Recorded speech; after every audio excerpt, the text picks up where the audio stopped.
Tahapan pertama dari siklus hidrologi dimulai dari proses penguapan yang terbagi menjadi dua macam, yaitu penguapan pada permukaan air yang disebut dengan evaporasi dan penguapan yang terjadi pada tumbuhan melalui stomata yang disebut dengan transpirasi. Proses penggabungan tahap evaporasi serta tahap transpirasi disebut juga dengan evapotranspirasi. Evapotranspirasi sendiri merupakan sebuah tahap yang paling mempengaruhi jumlah air yang terangkut dalam siklus hidrologi. Air yang telah menguap kemudian berubah menjadi partikel es yang sangat kecil. Proses pembentukannya diakibatkan oleh suhu dingin pada ketinggian atmosfer bagian atas.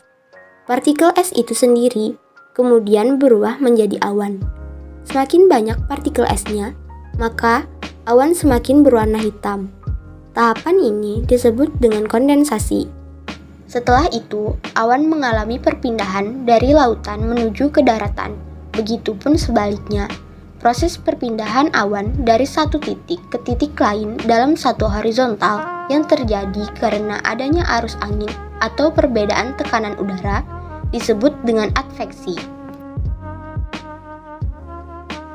Awan kemudian akan mencair karena tidak mampu menahan suhu yang kian lama kian meningkat.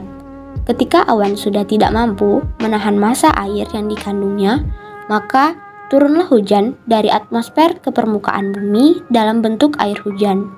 Jika suhu sekitar kurang dari 0 derajat Celcius, kemudian akan terjadilah hujan es hingga hujan salju.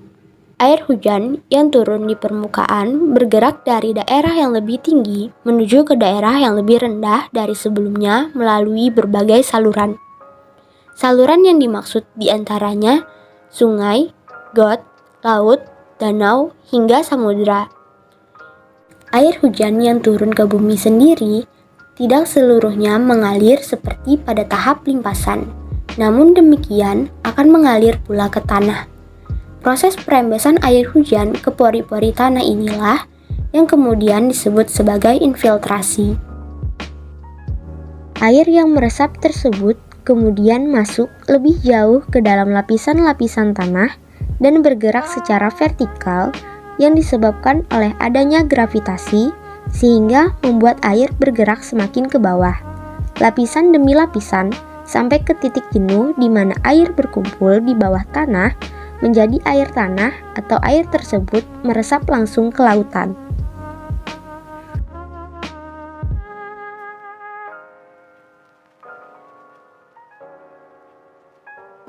Siklus hidrologi atau siklus hujan dapat dibedakan menjadi 3 jenis berdasarkan panjang dan lama proses pergerakan molekul air.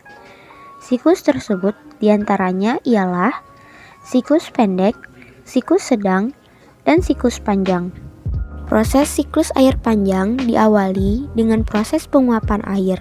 Kemudian, uap tersebut akan mengalami proses evaporasi, transpirasi, dan sebagian kecil uap masuk ke atmosfer melalui sublimasi, yaitu secara langsung air berubah dari padat dalam bentuk es atau salju menjadi gas.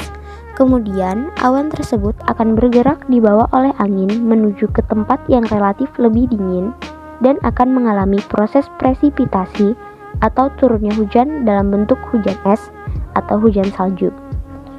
Salju-salju tersebut akan menumpuk dan membentuk gletser, yang kemudian gletser tersebut akan mencair dan mengalir melalui perairan darat menuju air permukaan. Air yang jatuh ke permukaan bumi terkumpul di sungai dan danau, jatuh ke lapisan batuan berpori, dan sebagian besar mengalir kembali ke arah lautan. Setelah itu, air tersebut akan mengulang kembali siklusnya.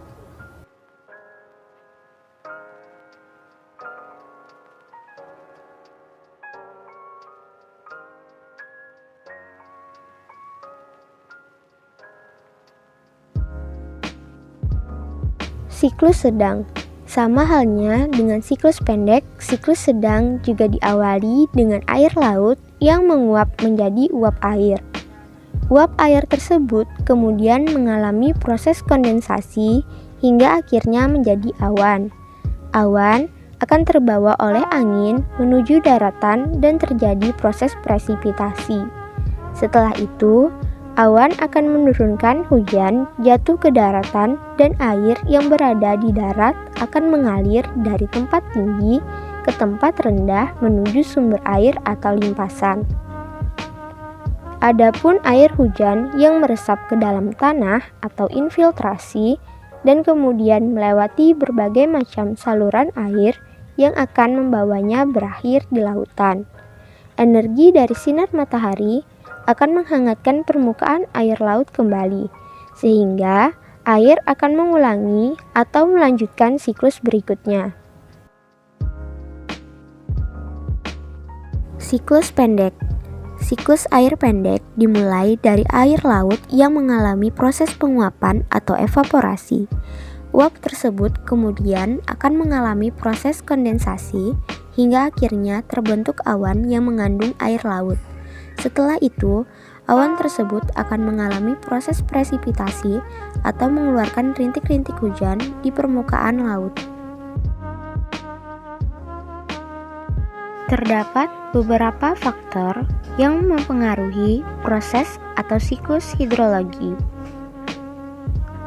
Faktor-faktor ini disebut dengan faktor meteorologis seperti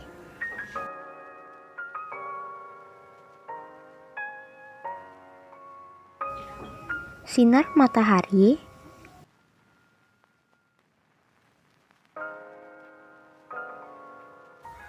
udara,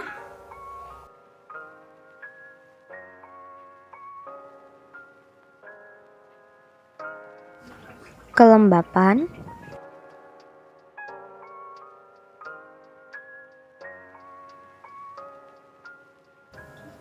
suhu,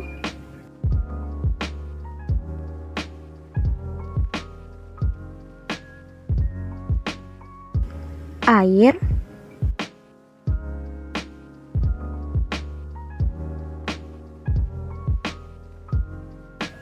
kecepatan angin,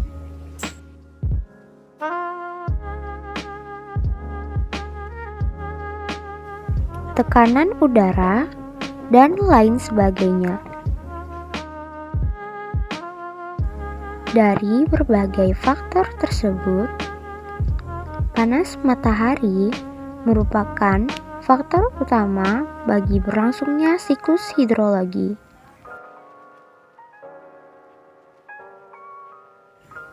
Peran matahari dalam siklus hidrologi adalah mendorong daur air dengan cara menghasilkan panas berupa radiasi cahaya matahari yang menyebabkan adanya penguapan. Penguapan ini menghasilkan awan dari uap air yang berasal dari air permukaan atau evaporasi maupun tanaman atau transpirasi.